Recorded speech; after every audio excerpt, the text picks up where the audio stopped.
Video मिळवण्याकरिता subscribe करा आणि बेल आयकॉनला प्रेस करा।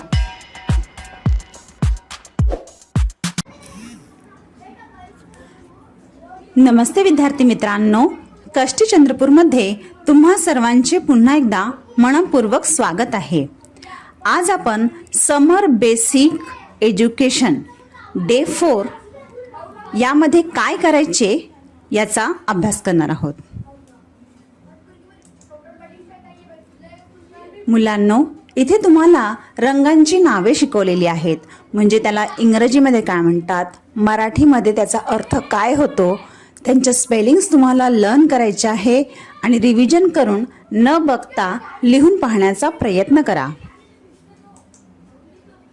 जेव्हा तुम्ही गोष्ट एखादी पाठांतर करून लिहिण्याचा प्रयत्न करता तेव्हा तुमच्या माइंडमध्ये त्या गोष्टी सेट होत जातात। तुम्ही जर या प्रकारे प्रॅक्टिस केली तर तुम्हाला सर्व रंगांची नावे माहिती होतील, त्याचप्रमाणे त्यांच्या स्पेलिंगची पण माहिती मिळेल आणि तुम्हाला रंगांचे अर्थ समजण्यास मदत मिळेल। रंगांच्या नावाची प्रॅक्टिस झाल्यानंतर तुम्हाला फ्रुट्सचे नावं म्हणजे फळांचे नावं हे सुद्धा छान पाठ करायचे आहे, त्याची छान प्रॅक्टिस करायची। इंग्रजीमध्ये त्याचे स्पेलिंग पाठ करायच्या, त्याला मराठीत काय म्हणतात हे समजून घ्यायचं। या प्रकारे तुम्हाला सर्व फळांची माहिती मिळेल।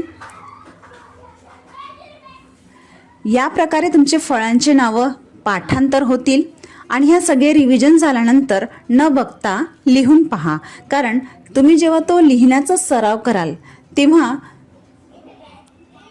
एक प्रकारे तुमची माइंड रिव्हिजन होणार।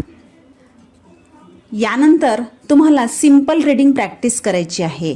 स्क्रीनवर जे काही तुम्हाला सेंटेन्स इथे तयार करून दाखवलेले आहेत ते न अडकता वाचण्याचा प्रयत्न करा, त्याचा छान सराव करा।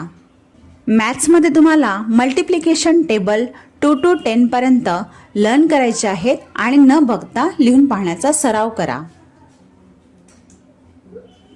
मराठीमध्ये तुम्हाला इथे काही 20 सोपे शब्द दिलेले आहेत, त्याचा छान सराव करा, वाचन करा, न बघता लिहून बघा। अशा प्रकारे तुम्हाला शुद्ध लेखनाची सवय लागेल। धन्यवाद। व्हिडिओ आवडल्यास लाईक, शेअर आणि सबस्क्राईब कष्टी चंद्रपूरला करायला विसरू नका। परत भेटूया समर डे एज्युकेशन डे 5 मध्ये।